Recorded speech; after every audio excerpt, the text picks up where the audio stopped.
Bob, I love how I ask you how much time you have, and you say I got tons of time. And now I see why you and Dave Collum are friends. Because what I say to Dave, I don't even say it anymore. But what I used to say, we'd be recording on a Wednesday, and I'm like, "Do you have a hard stop?" He goes, "Yeah, make sure we're done by Sunday." It's like, Uh, I am dying to do a joint interview with him because one, I think he's one of the most interesting speakers out there, and two, he's really funny. He doesn't take himself seriously. I laugh.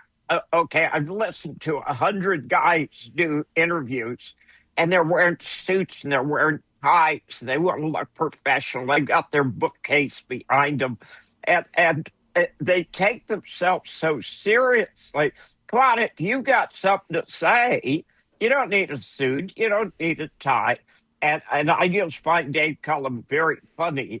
And actually, what I would really like to know is who's the funniest, because frankly, I can be funny too.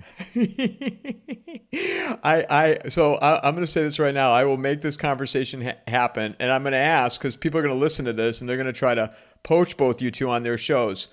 I want the exclusivity on my show for you two to do a joint conversation because I would like to just be able to sit back and listen to you two chat. Him and I do collabs with people all the time.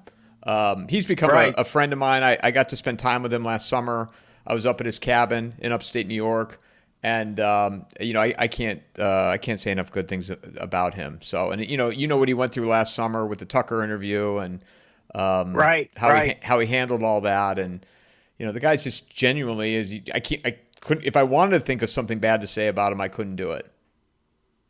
This episode is brought to you by Vaulted. Launched by McIlvaney Financial Group, with Vaulted, I literally just tap a button and bam, I own physical gold stored in a professional vault.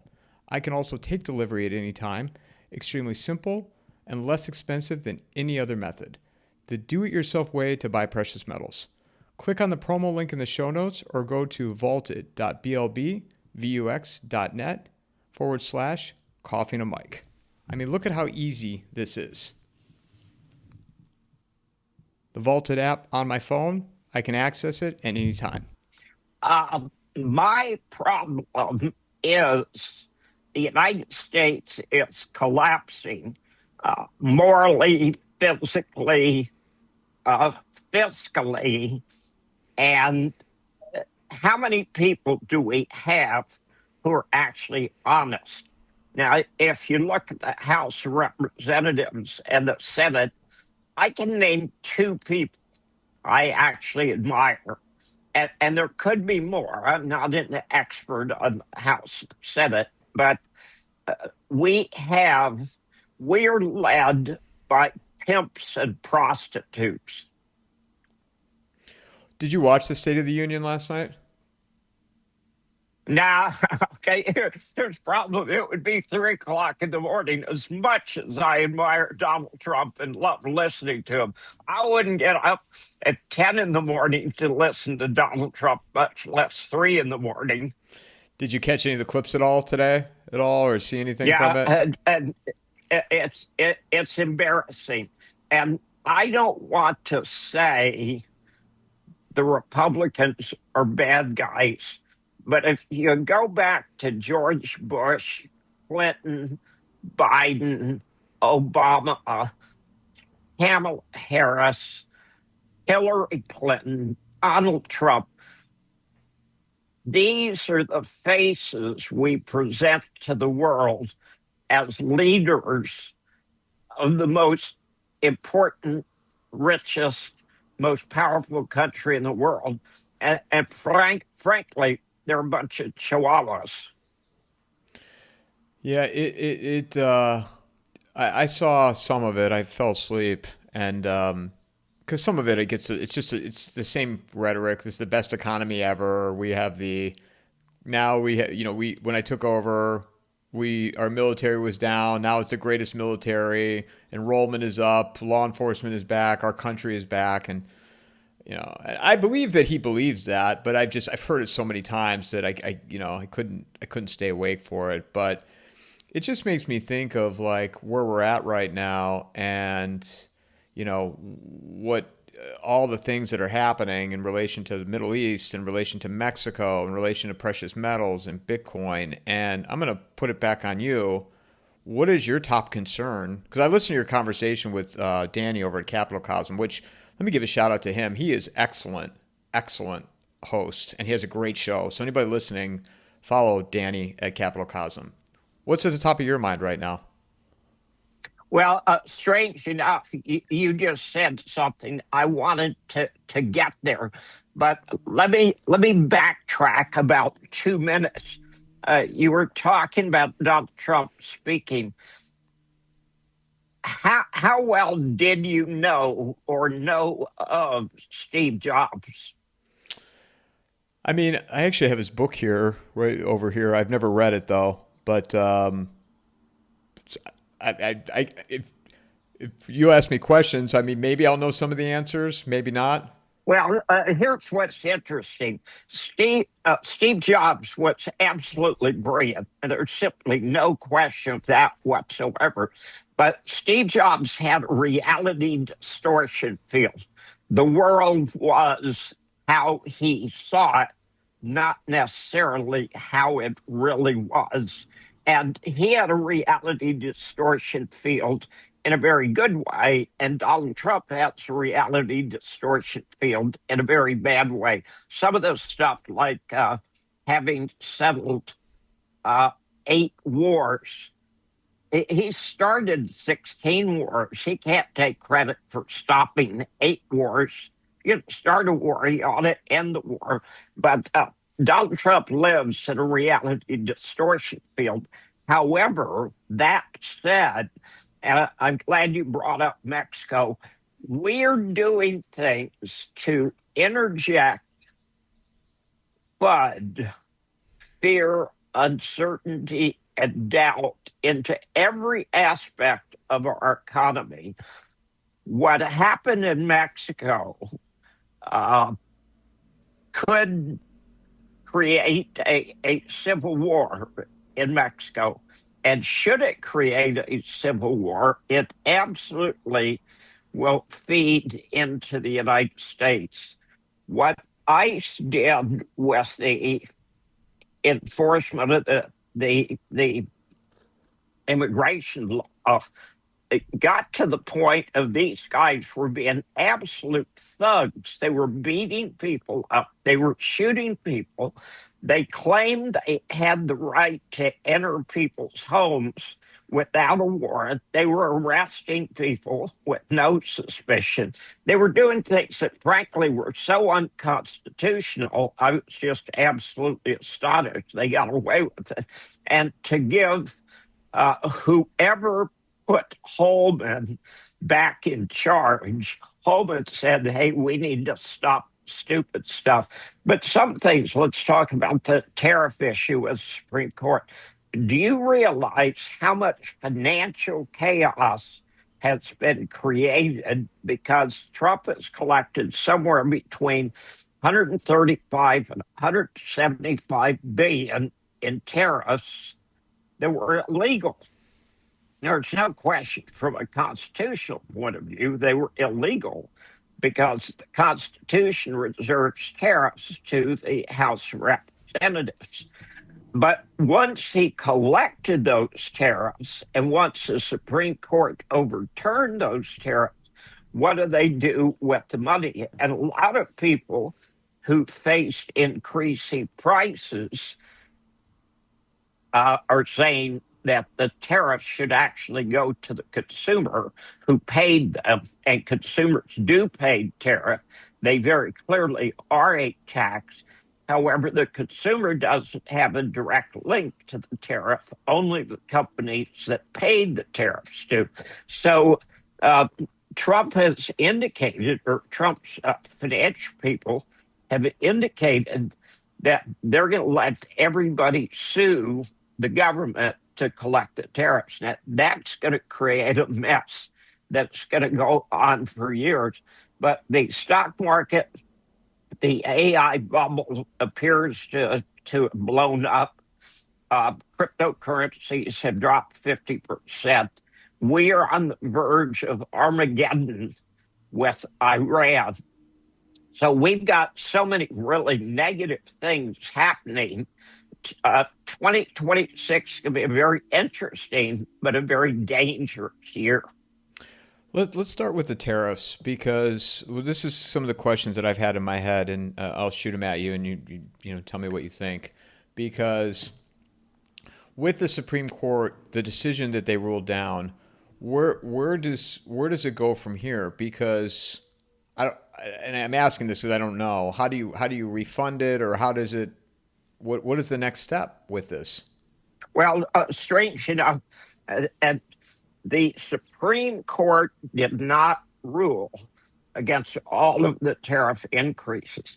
There was a specific act that Donald Trump was relying on, and there was somewhere between 135 billion and 175 billion collected in tariffs.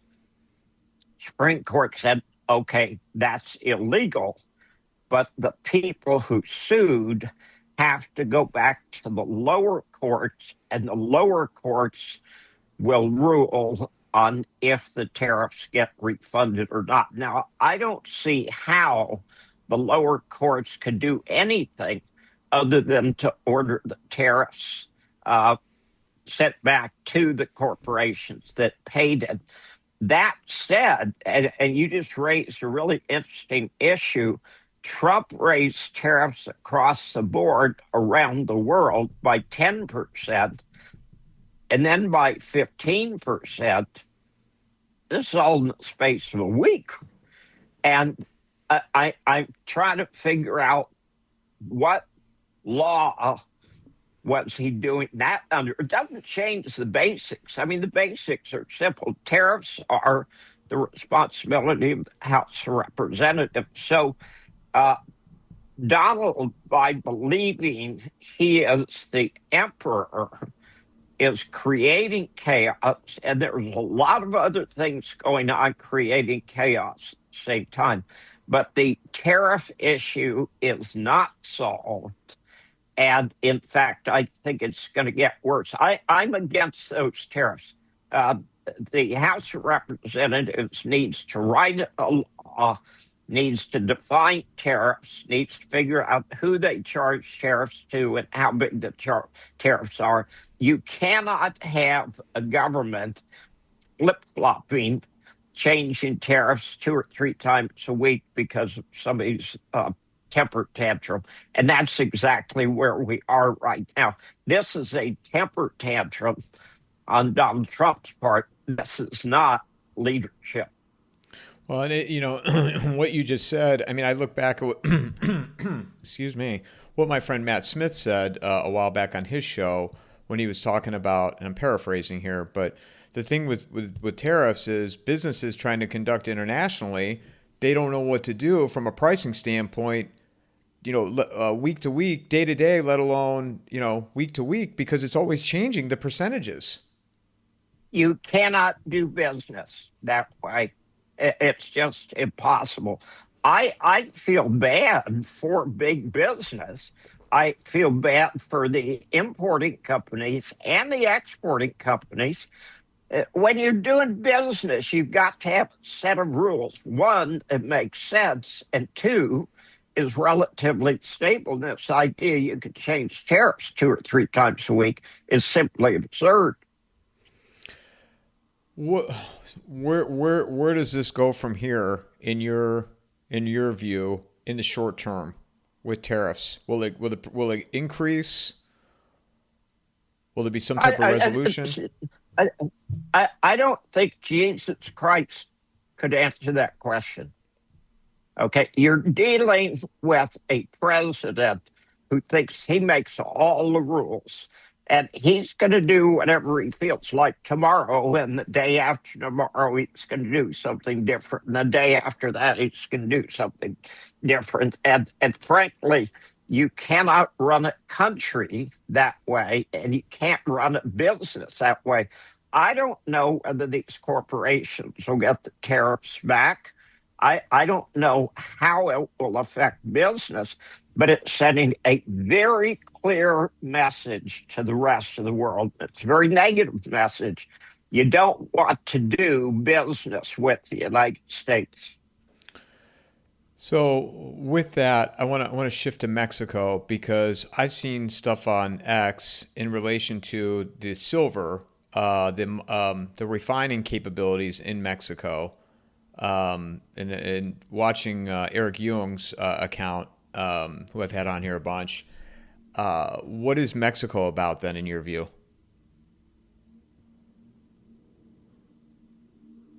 The the drug problem is a very real problem. But anytime you're going to solve a problem, you need to define the problem. I don't look at the drug problem as being something about cocaine or fentanyl or heroin. I look at it as a crime problem. The governments of every country involved have been totally corrupted. We're doing exactly the same thing we did during Prohibition, where the biggest crooks were the people working for the government. The extent to which Mexico has literally been controlled by the cartels, I think it's very high. And what's happening, there's so much money involved. This isn't the cartels against the government. It's not the government against the cartels. It's the cartels against the other cartels. So the government of Mexico, assisted by probably special forces or CIA people, tracked down a major drug cartel leader and killed him. And the rest of the cartel went running around shooting people up. Mexico is very important to the United States in economic terms. We get a substantial part of pieces or automobiles from Mexico, pieces for automobiles or automobiles themselves. Mexico and Canada are very important partners economically for the United States. So killing this guy didn't solve the drug problem, but it created an additional problem of perhaps a civil war in Mexico. And that's not a good thing. You never want to have a civil war going on with your next door neighbor. So again, it's created more chaos. There is no solution. There is only a problem. Yeah, and I haven't the last couple of days since all that occurred on Sunday. I haven't seen much. I follow a couple of people who's they're down there or they've been covering it for a while, and I haven't even really seen much from them. One guy's in Tijuana because I know on Sunday it seemed like things were flaring up there in Baja California, but the last few days I haven't seen much. Haven't seen anything. Have you? I haven't, and part of the problem is you recognize that the mainstream media lies 100% of the time. If you want to know what's going on in the world, you have to pay attention to the mainstream media and then invert it because they lie about everything. So I don't know if that was a short-term flare-up from one particular cartel, or if it was the start of some kind of civil war against the Mexican government. And I don't know. It's just, it's what I was saying earlier. We have so much chaos right now, and the chaos is increasing. So I don't know if it's the beginning of the problem or the end of the beginning. Yeah, last time you and I spoke, we were talking about Venezuela, and because that was, I believe, right after Maduro got captured, and or maybe it was right before, but that was like, it was all centered on Venezuela, and now it's moved into Mexico and Iran, and Venezuela is something Trump was talking about it last night a little bit, I think, but Venezuela, it's gone quiet all of a sudden. Well, here's what's interesting. First of all, the attack on Venezuela was not an attack on Venezuela. It was an attack on China. And in fact, we have a de facto embargo against fuel to Cuba. And again, that's really an attack on China. And the pending war of Armageddon that Donald Trump has planned for Iran, again, is an attack on China. So sooner or later, China's going to wake up and say, somebody keeps smacking us upside the head. Maybe we should do something about it. This concept of attacking everyone, I think, has crossed the line into evil. Okay? Let's talk about Israel. Israel has attacked either 7 or 8 countries in the last year. Countries cannot do that.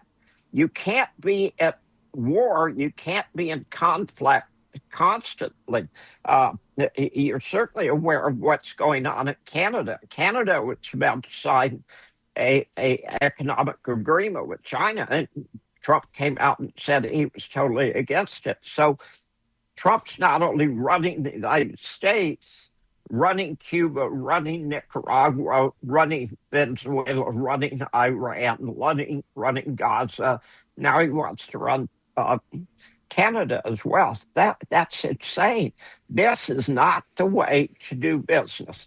There are 3 different approaches to doing business. There are zero-sum games, and a zero-sum game is a game in which I win and you lose. Now, Bill Gates, Steve Jobs, Amazon, lots of people who are filthy rich like to participate in zero-sum games. Donald Trump certainly one of them. Any deal you do with Donald Trump wins, you lose. That's a bad way to do business. There are negative-sum games in which both sides lose. And typically in the United States, divorces are negative-sum games where a wife will decide that she's going to get even with the husband. So they spend the next 5 years fighting each other, making lawyers rich. That's not a good game to play either. The very best game to play is a positive-sum game, and everyone is better off at the end. And the nature of capitalism and the nature of good business is you walk into a store and you see something you want. It satisfies you to get it, and it satisfies the proprietor to sell it, and you're both better off, and that's a good deal. This idea of negative-sum games or zero-sum games is very bad, and we need to get away from that. China is not the enemy of the United States. Do they cheat? Of course they do. So do we. Okay? Russia is not the enemy of the United States. Iran is not the enemy of the United States. We have some substantial 20 or 30 or 40% of our Air Force assets are in the Middle East right now, prepared to attack Iran. And no one can answer the question, what did Iran do to justify a sovereign nation being attacked? Because there is no reason. Hadn't been authorized by Congress, hasn't been authorized by the UN. Donald Trump says, okay, we're going to go attack these people and risk World War III. For what? Why would we do that? That is totally, absolutely insane. And we are days or minutes away from an attack that we can only lose. We will lose. Israel will lose. It easily could go nuclear. Israel's got 200 to 300 nuclear weapons. They are dying to turn Iran into a failed state. Yeah, I've asked this of people, in my personal conversations, where in just simple terms, how do I, Michael Ferris in Phoenix, Arizona, benefit from bombing in Iran? Why? Call me You don't. selfish, right? No. It's the opposite of being selfish. Okay. Guess who's paying for it? Me, You are. yeah. Okay. So it's not a question of being selfish. It's not a question of, well, okay, I don't stand to gain anything. Not only do you not stand to gain something, you were paying for an illegal attack against somebody who's not the enemy of the United States based on fiction. Go back to June. Okay. What did Donald Trump say about what he had accomplished in Iran with the nuclear program? We destroyed it. It's gone. Now it's, oh my God, they've got this nuclear program. It's bullshit. They were lying then, they're lying now. Tulsi Gabbard got in deep trouble back in March because Tulsi Gabbard came out and said, oh, by the way, Iran does not have a nuclear weapons program. That has been settled multiple times by the 17 or 18 U.S. intelligence agencies. Iran does not have a nuclear weapons program. So if you're trying to eliminate a nuclear weapons program in Iran, you cannot possibly succeed because there is not. Now, there is a nuclear armed terrorist state in the Middle East, but it's not Iran, it's Israel. How long have they been talking about Iran having the capabilities of a nuclear bomb, Bob? How long has this been going around for? Netanyahu said in 1994 that they were a couple of years away from having nuclear weapons. The Zionists, and it's not a religious thing. Zionism is not religious. Zionism is a political philosophy. And basically, it's Israel über alles. Benjamin Netanyahu was saying in 1994, that's what, 26 years now? Okay, 26. No, it's 36, 32 years, okay, that they were going to have nuclear weapons short time. And it's rubbish. It was rubbish, and it was rubbish now. The attack on Iran was actually planned. If you go back to 2001, right after 9/11, there was an American general, and his name escapes me right now, who was visiting the Pentagon. And one of the people who had worked for him said, General, you got to read this. This is crazy. This just came down from Rumsfeld. We're going to attack 7 countries in 5 years. And the general said, for what? Well, we don't know. And Iran was the very last of the list. There was Libya, there was Somalia, there was Sudan, there was Lebanon, there was Iraq, and Iran. That's insane. Isn't Saudi Arabia part of that too? Or did they want to? Isn't Saudi? Well, you just raised something really great. Did you happen to see the interview with Tucker Carlson with Ambassador Zuckerberg? I was just going to. I was going there right after I was going there in a second, but I did watch it. Watch the whole thing. Yeah, it's. Go ahead. The ambassador screwed up worse than anything I've ever seen an American ambassador do. First of all, Tucker Carlson is a very smart guy. Now, sometimes he doesn't follow through on questions like he really should. Don't ever get into a battle of wits with Tucker Carlson. Tucker Carlson's pretty smart. And Tucker Carlson essentially said, how do you feel about Israel controlling all of the Middle East? And Zuckerberg said, great idea. Okay, I think they should do it. Soldiers in the IDF, when they go into battle in Gaza, have a patch on their shoulder. And the patch is a map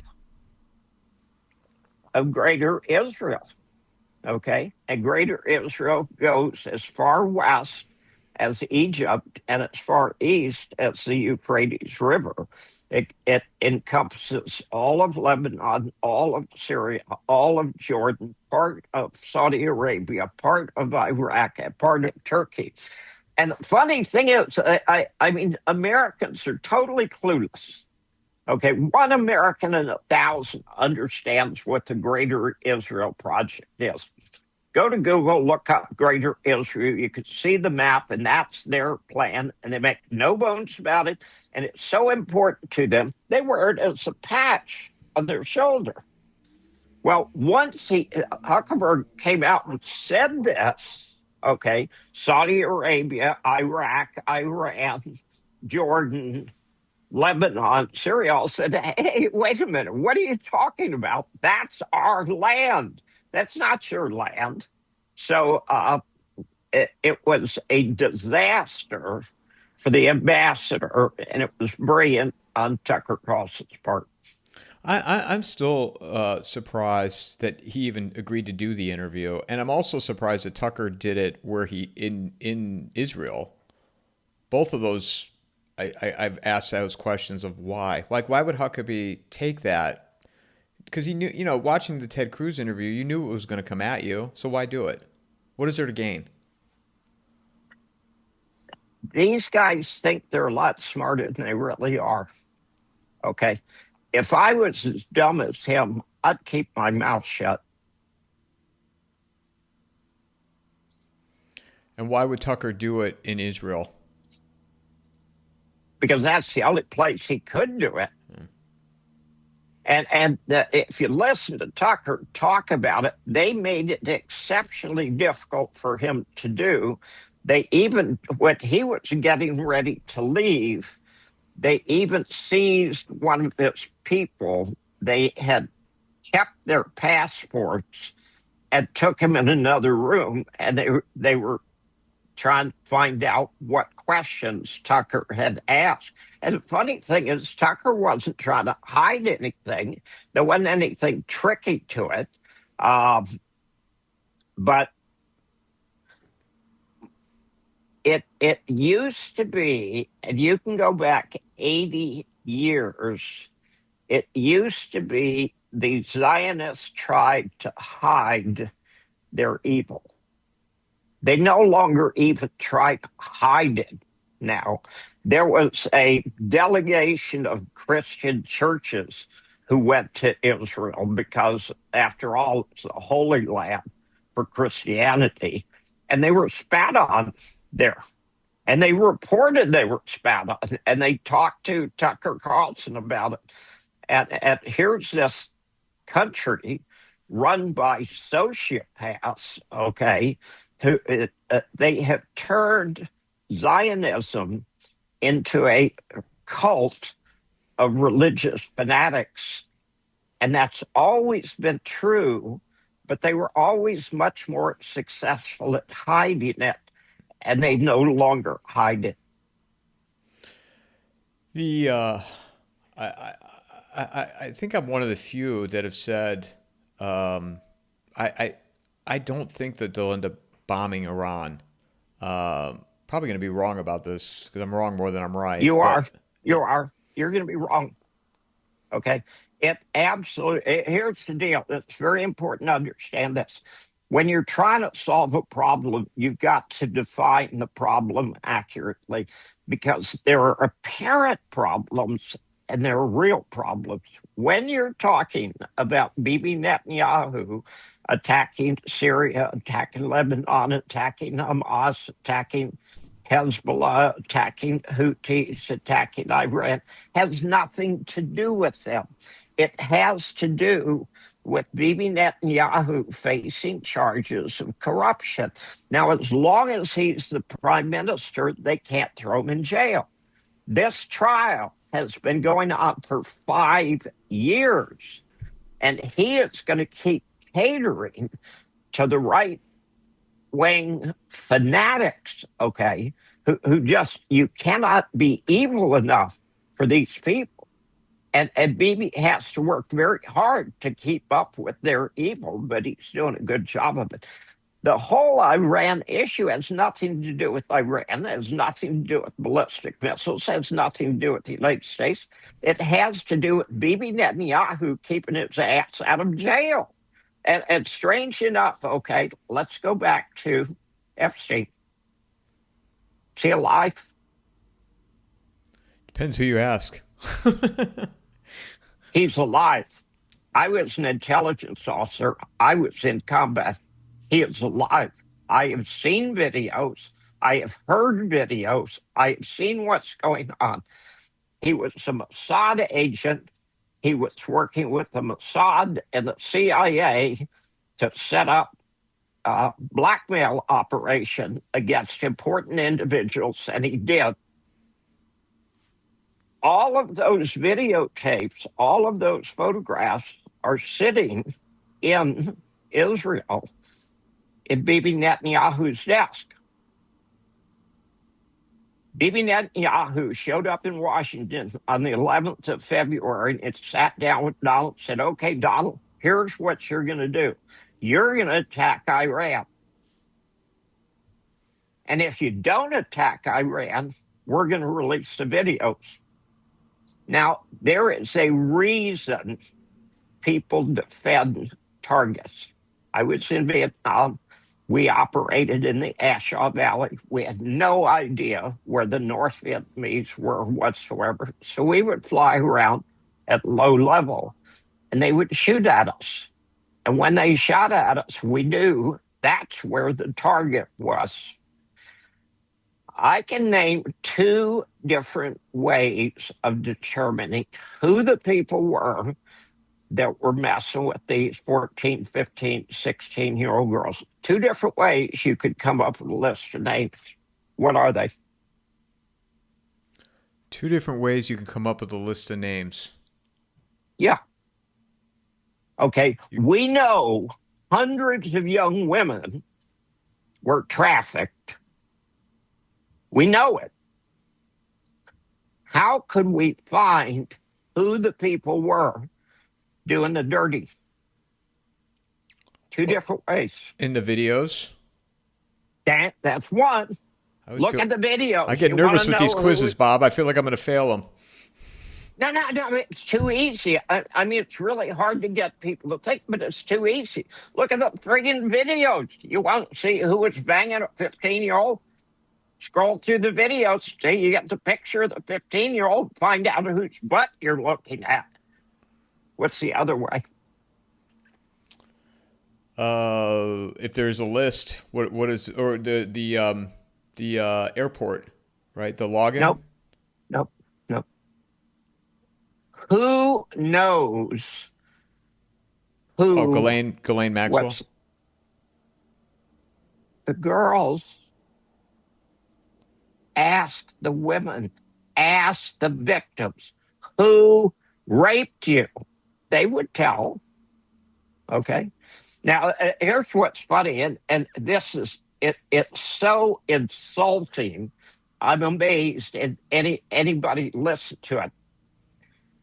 If the public was demanding a list, you're in a town of 10,000 people, and public is demanding a list of 20 people who are evil people who belong in jail. Why not give them the phone book?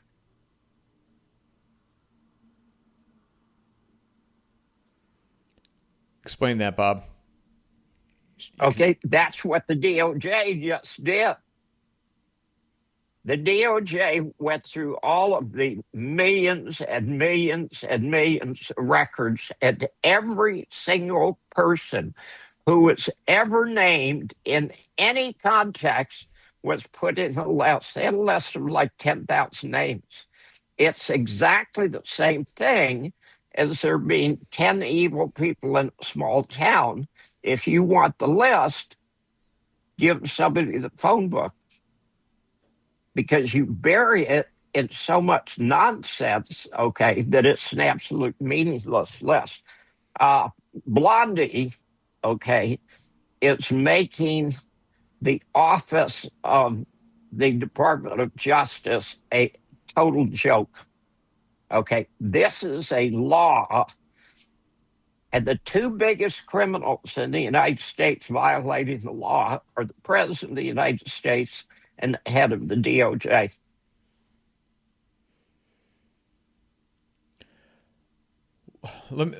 Two things I want to ask you about this. First one is, I was talking to a friend of mine, and he raised an interesting question. Where are Epstein's tax returns? And when was the last time he filed one? Well, he did. Strange enough, there's tons of information there. This has been a big surprise. There was a lot more financial involvement, money laundering.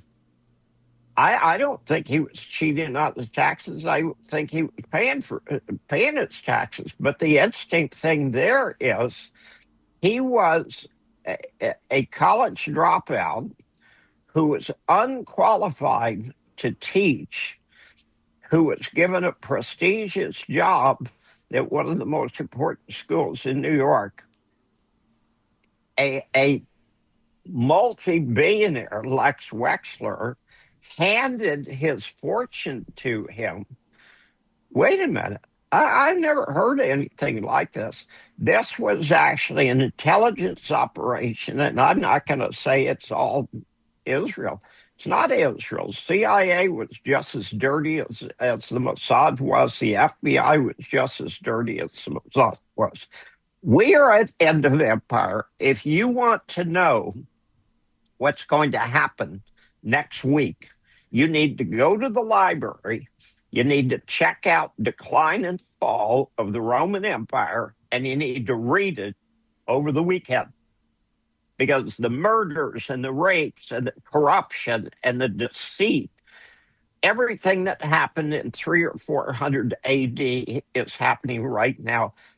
Charlie Kirk was murdered right in front of 1,000 or 2,000 people, all of whom had cameras turning.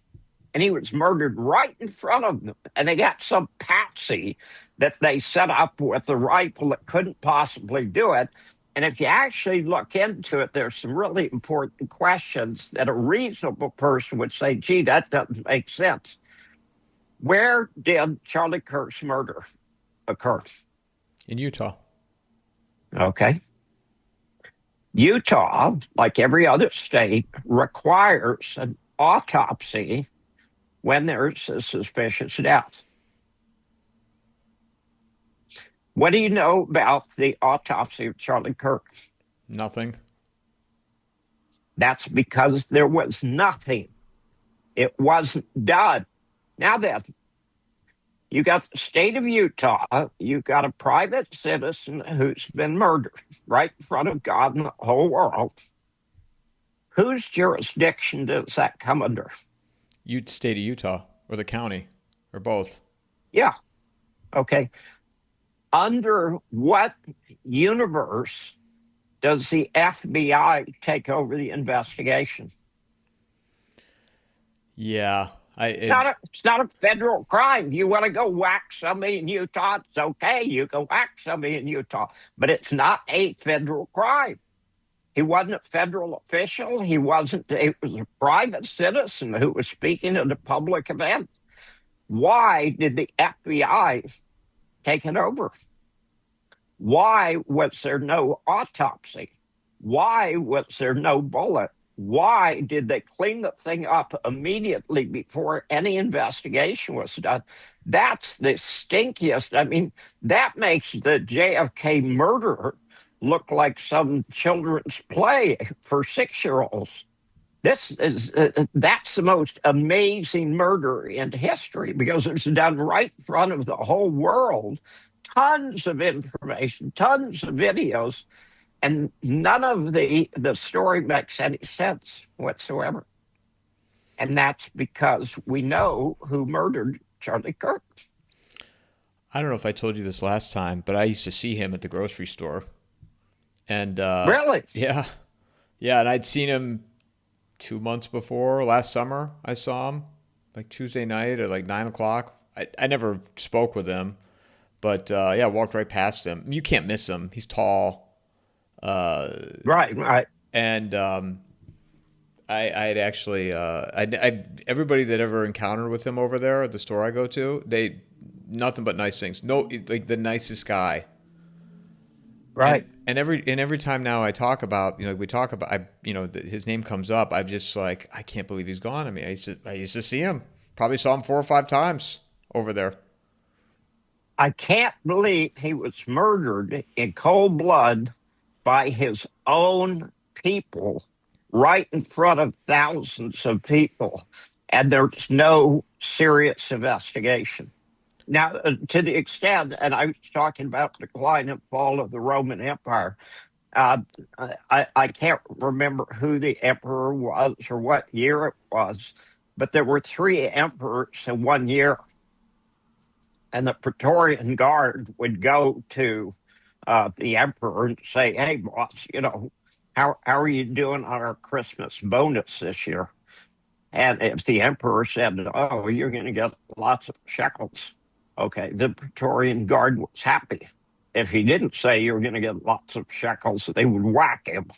Uh, we're seeing the same corruption. I was amazed at the corruption in the Biden administration after the election in November. The Department of Energy handed out $90 billion in grants, and they had never done this before. After the election, Democrats lost. We're going to have a Republican in charge. They gave $3 billion to a failed black gubernatorial candidate in Georgia for installing low energy appliances in poor houses. Now, I can tell you exactly, okay, to a percent, how much of that is going to go for administration and how much of that is going to go for fuel efficient toasters. What's the percentage? 99% administration. That's because Bob, we're living in a griftocracy. And that's not even a word. Yeah, good. That really good, and I can prove it. My son pointed this out. I hate to say it. I hate to be old and ignorant, but I am old and ignorant, and there is stuff going on that I just never even imagined in my darkest dreams. He lives in Pennsylvania, and there is a website that you can go to, and you can bet on certain things happening.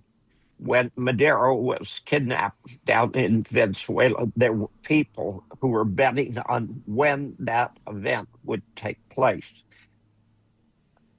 Chris Hughes did an interview, and he talked about a variety of subjects. And somebody goes to this betting website and started bets on, would he talk about Iran? Would he talk about the economy? Would he talk about Trump?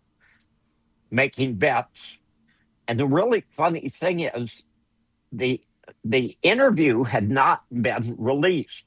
So the people who did the interview knew what it was about, but nobody else knew what it was about. And of course, obviously, whoever was making the bets knew what the interview was all about, what had been discussed, and they were placing bets that they knew they were going to win. But it gets worse. My son told me this. I went, "God, you got to be kidding me." In Pennsylvania, there are high schools where they're placing bets on the outcome of high school football games on Friday night.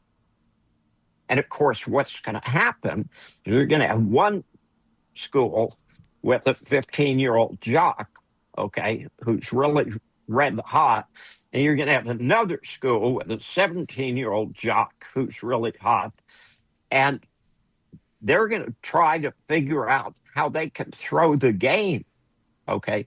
because you can't guarantee you can win a game, but you can damn sure guarantee that you lose the game. So literally, the corruption extends all the way from Biden to Trump. Trump's meme coin. Okay, New York Times did a study. Uh, Trump comes out with the meme coin 24 hours before he becomes president of the United States. 97% of the people who invested in it lost money. I see reports saying that he and his family have made $1.4 billion in the last year. UAE or Qatar or somebody just got caught putting some absurd billions of dollars into something controlled by the Trumps. We're end of empire. Okay, this is a corruption that you see at end of empire. Yeah, the betting thing is there's something going on right now. I don't know if you saw it, but I'm originally from Cleveland, and two of the pro pitchers are facing charges for propping games, and one of them was the closer, All-Star, and it's now showing that he did 46 games. He was participating in prop pitches for gambling, and it was a playoff game. One of them was a playoff appearance, and they're showing the video. Pitch in the dirt. Cleveland was up 6-0 or 7-0. And I think to myself, to what you just said, I'm like, man, this thing probably goes so far. First of all, it's two Dominican players. I'm going to go on a limb and say it's not just two Dominican players that were gambling. How far down this rabbit hole do they want to go, Major League Baseball? And even Ohtani, I believe it was his translator or his agent, was supposedly betting on not on his behalf, was betting, but using Ohtani's account. If you know who Ohtani is, the Japanese Babe Ruth. Right. Well, he went to jail, and I think to myself, I'm like, he was accessing Ohtani's account and making bets? Really? Really? Yeah. Well, let me go you one better. There's a couple of things that I've said that I hope people sink in. One is that the mainstream media lies about everything. Every leader in a corrupt country has a bag man. And the bag man is the guy in charge of collecting the brown paper bags full of $100 bills. I don't know whether Donald Trump has one. Probably Richard Nixon certainly had one. Zelensky had one. And the corruption police in Ukraine, which is really funny because Ukraine's the most corrupt country in the entire world, corruption police go in and arrest the guy and inspect his office and find $25 million in U.S. cash. But that wasn't the good news.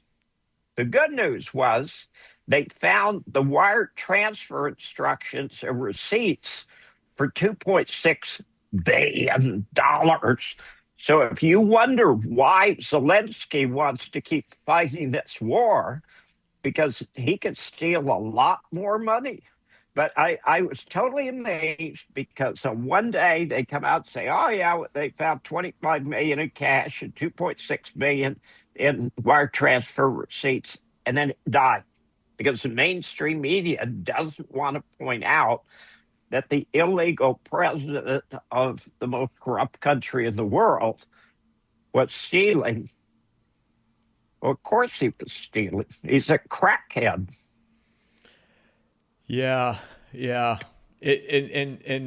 you know, with the betting, and I've never been on one of those sports betting sites, so I don't know how deep these things go. But like, I think to myself, I'm like, you know, can you go cross country, track and field?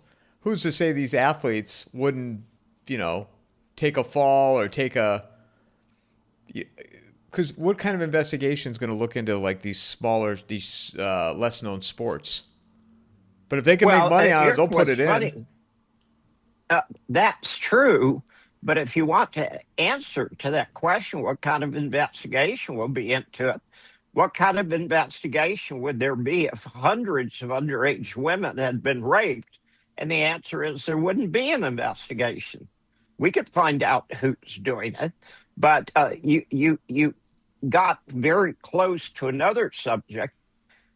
Did you happen to see when Macron and Mertz and Starmer were on the train going to Ukraine several months ago? Did you happen to see that video? I did not. Okay.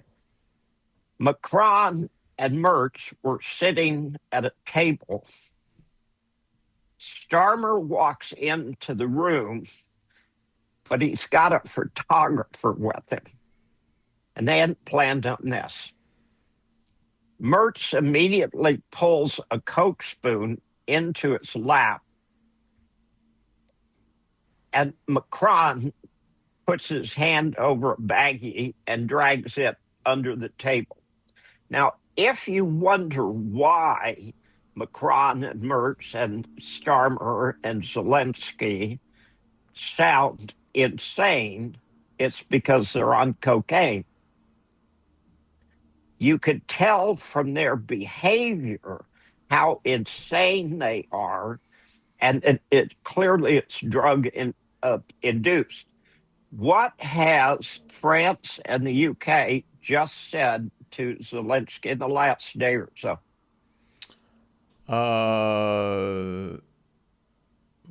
What did they say in the last day or so? Here you go quizzing me again, Bob. We're going to put nukes in Ukraine. Now, the really funny thing is the Russians have said you can go back to December of 2020, and Putin and Lavrov have been absolutely consistent from the very beginning as to what the rules were and what the red lines were and what we didn't want you to do. And they were totally ignored. Okay. But when Starmer and Macron and Mertz come up with stuff that is clearly insane, trick question. If they give Zelensky a nuclear weapon, what will Zelensky use it for? Russia.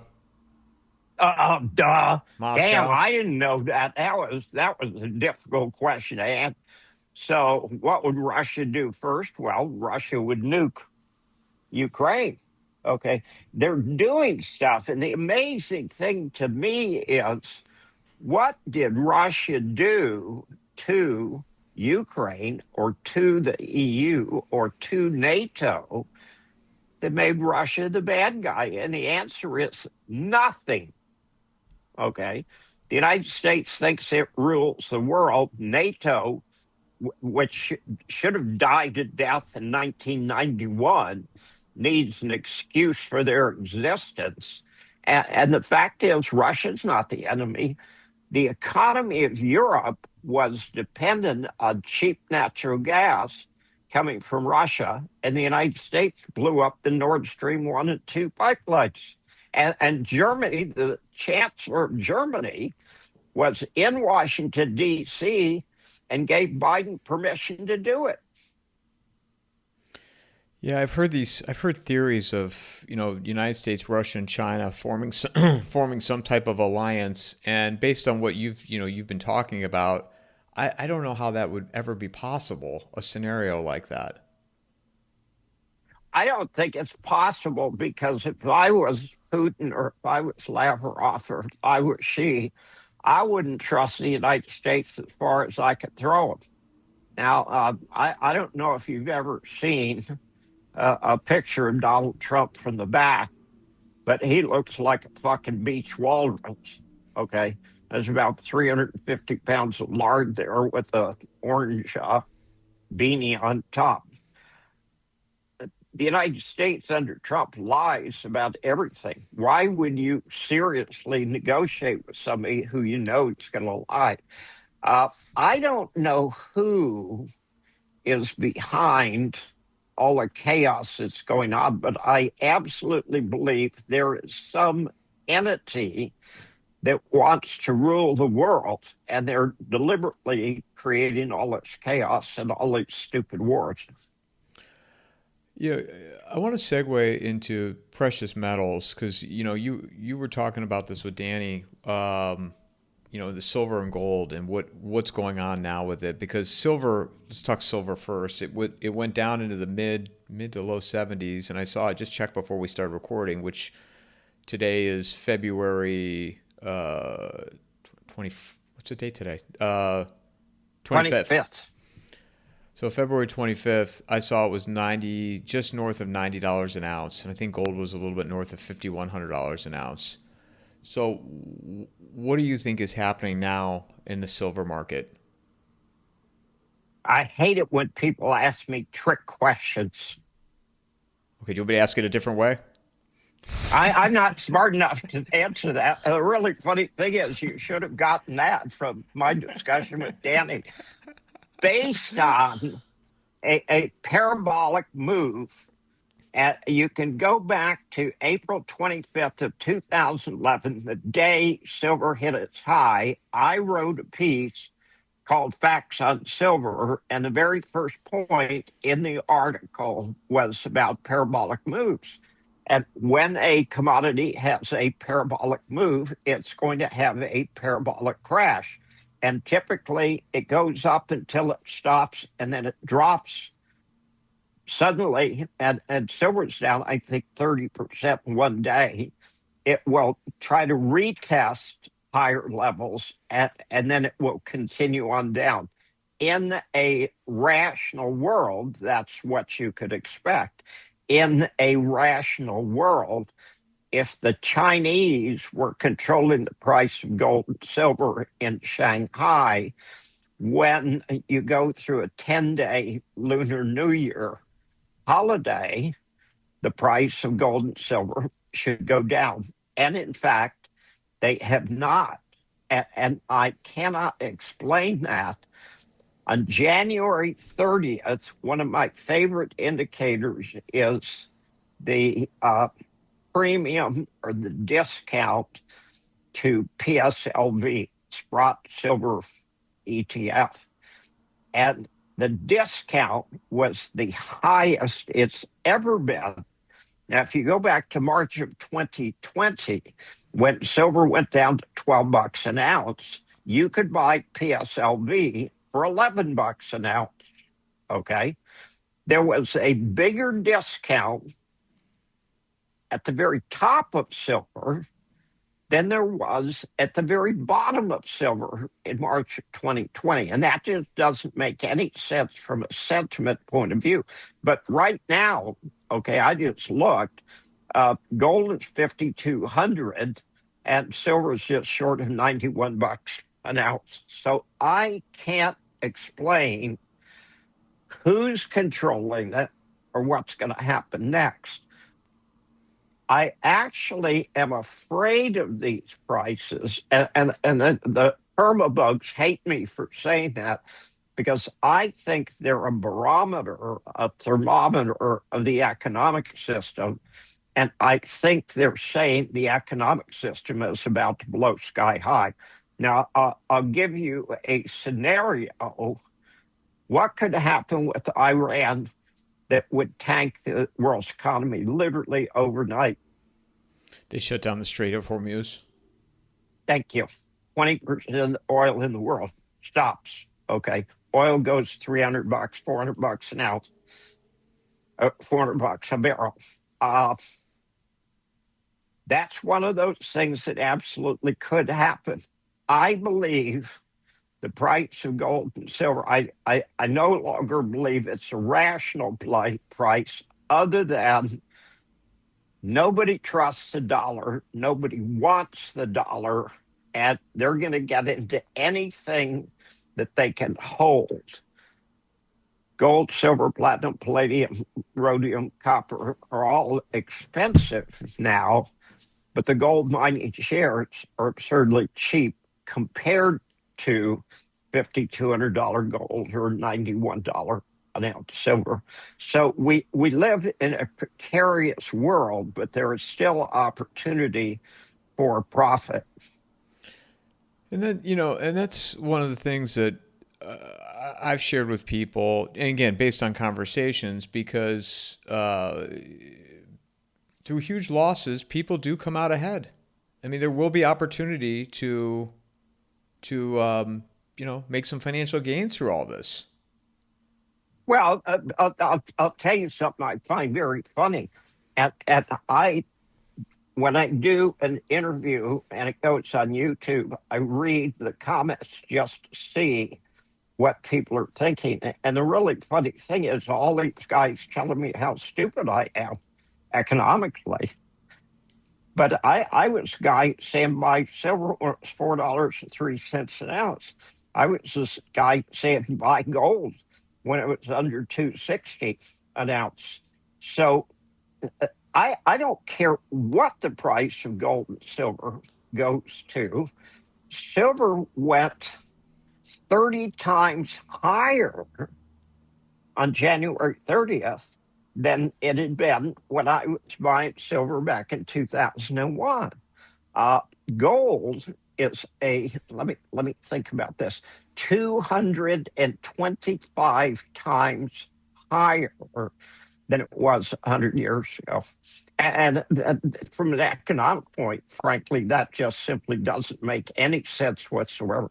All this nonsense about gold being suppressed, silver being suppressed. There were two con men. There was one of them in gold and one of them in silver, and I will not identify who they were. And both of them got thrown out of commodities on a permanent basis, one for stealing from its customers and the other for trying to corner orange juice. And they spent the next 25 years trying to embarrass the CFTC and get even with them for throwing them out of the commodities business. All this naked short selling, suppression, manipulation, conspiracy, it's all bullshit. Okay, if you weren't buying silver at $4 an ounce, don't tell me how smart you are, because buying silver at 50 or 80 or $120 an ounce is not an act of a brain surgeon. Would you tell someone to buy it today? I mean, do you? No, not tell them not to. Okay, I would tell people to do it when it was cheap. I write books, financial books that are bestsellers on the Wall Street Journal bestseller list. And I tell people, buy what's cheap and sell what's dear. And silver and gold and platinum and copper are not cheap. But if you believe that they're going to go higher, you can invest in gold mining shares of good companies, solid companies in production or looking for the metals. The price of commodities relative to, I'm trying to think of how to word this. Commodity ETFs are under 2% of the total amount of money invested in ETFs. So commodities in general, not just gold and silver, commodities in general are absurdly cheap. And if the financial catastrophe occurs, and I think it's going to occur, you're going to want something that's real. You want to own something that you can drop and it hurts when it hits your toe. What is your thought on what's been happening with Bitcoin and the whole crypto world? You mean cryptocurrencies? I've said this to a few people before you answer, Bob. I said this to a few people. What are these Bitcoin conferences going to be like this year? Like how do you it's been cut from, I don't know, 125,000 to, I think it was at 68 or 67 today. No, it went down to 60. It's 67 or 68 now. The cryptocurrency market was 4 trillion. It has dropped 2 trillion. All of the people who have invested in it and make money, okay, will tell you what a great investment was. None of the guys who lost the 2 trillion ever come out and say, I got wiped out. Okay, let's go back to the day after the Trump tariff tantrum. Do you remember when the cryptocurrencies collapsed the next day? I have a friend who has some money invested in XRP. I have never invested in cryptocurrencies. I've had people want to open an account and give me cryptocurrencies. I say, no, I can't be against it and own it at the same time. XRP went down 30% in one day. And what that means is that 100% of the people who were long XRP and leveraged got wiped out. 100%. What did it do the next day? It went up 40%. Okay. So if you were long and leveraged on one day, you got wiped out. And if you were short and leveraged, you got wiped out on the next day. $2 trillion in losses. And that's real money. If you owned Bitcoin, $126,000 a piece, and it went to 60, you had a real loss. Nobody wants to talk about that, but it's very real. But the $2 trillion that went to crypto heaven, it's more money that was lost than in subprime mortgages back in 2008. $2 trillion just happens to be a lot of money. Yeah, and this is what for regular people, that because everybody wants the Hail Mary, the Grand Slam, to think they can get this is what's going to get me to that next level where I could maybe leave my 8 to 5 or. No, it's not about that. What is it then, Bob? Well, you could cheat on your taxes because the government can't find you. And if you want to buy drugs, you can do that and the government can't find you. Those were perfectly valid reasons for buying cryptocurrencies. But what happened? The government turned around and figured out how they could track you. So the valid reasons for owning cryptocurrencies all disappeared. So if you were going to say, let's take Bitcoin. There's 17,000 variations, but we'll take Bitcoin. How much of Bitcoin is speculation and how much of Bitcoin is utility? It's all speculation. No, it's not all speculation. It's like 0.25% utility. What's the biggest difference between cryptocurrencies and Beanie Babies? You can hold a Beanie Baby.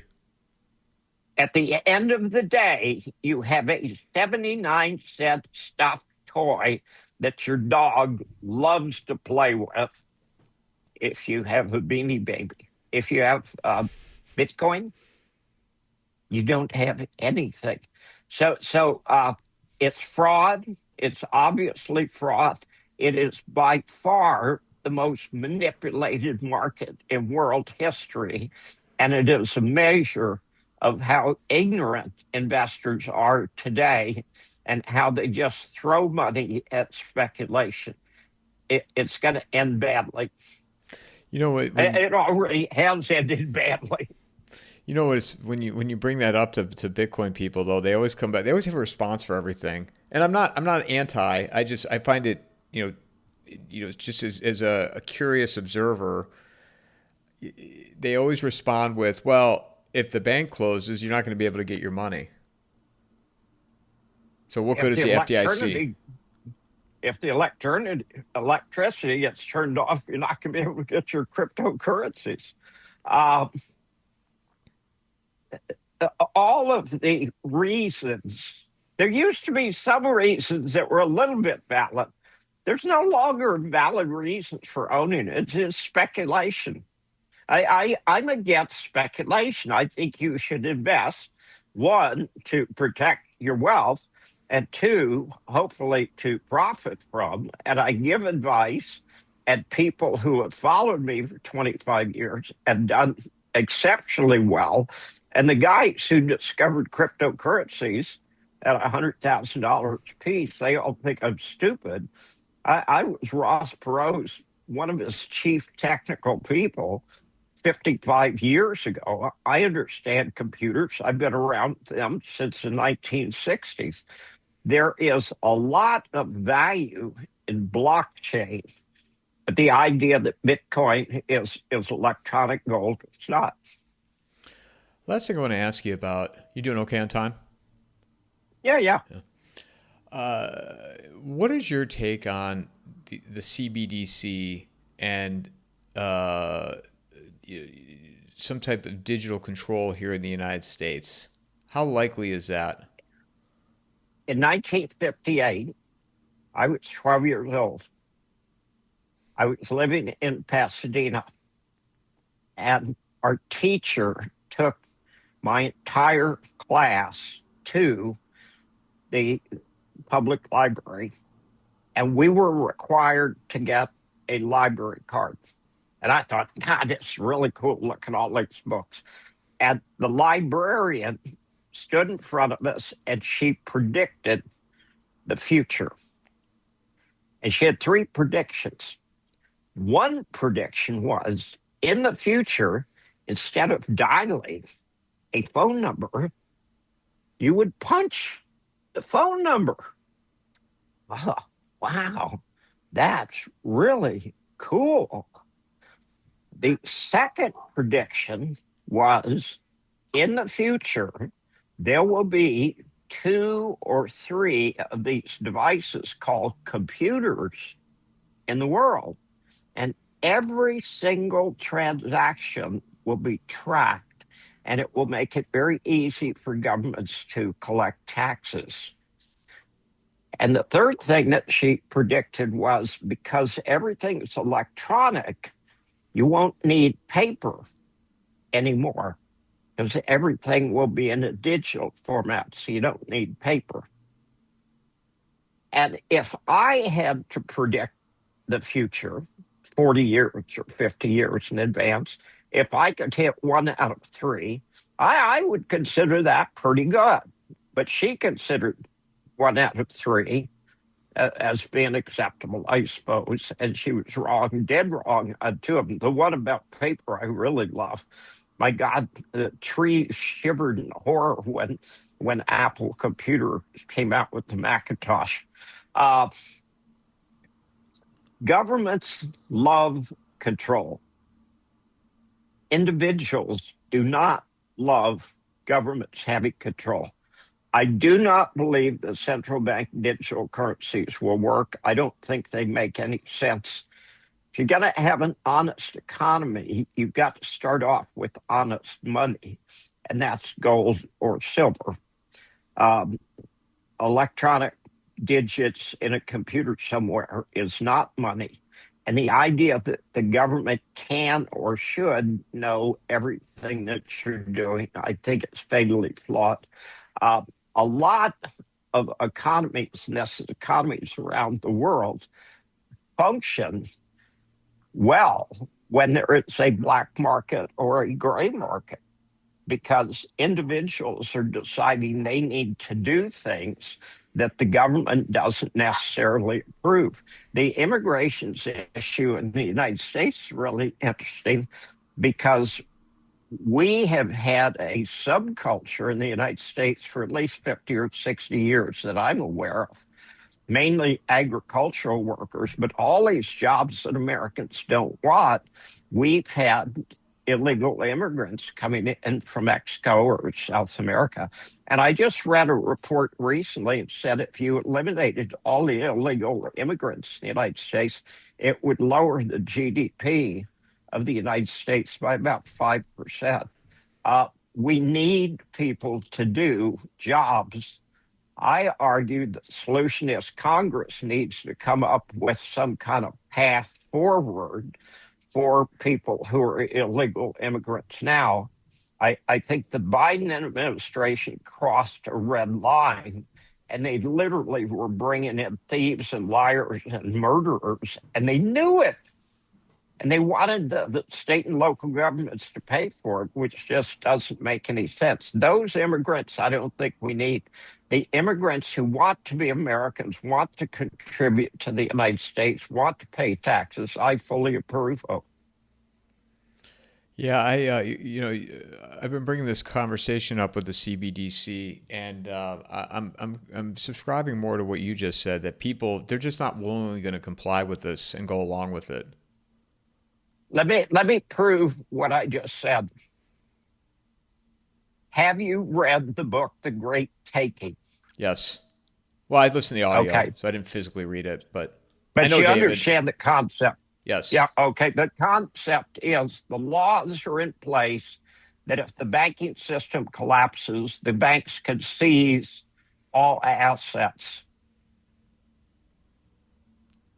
The author did a very good job, and what he says is absolutely accurate and factual and wrong. We live in a country of 400 million guns with 330 million people. If you're going to go out armed, you have to carry 1/3 weapons with you. Okay, the banks collapse tomorrow, and somebody from the bank shows up and they want the title to the car and the title to the house and your dog. That's what guns are for.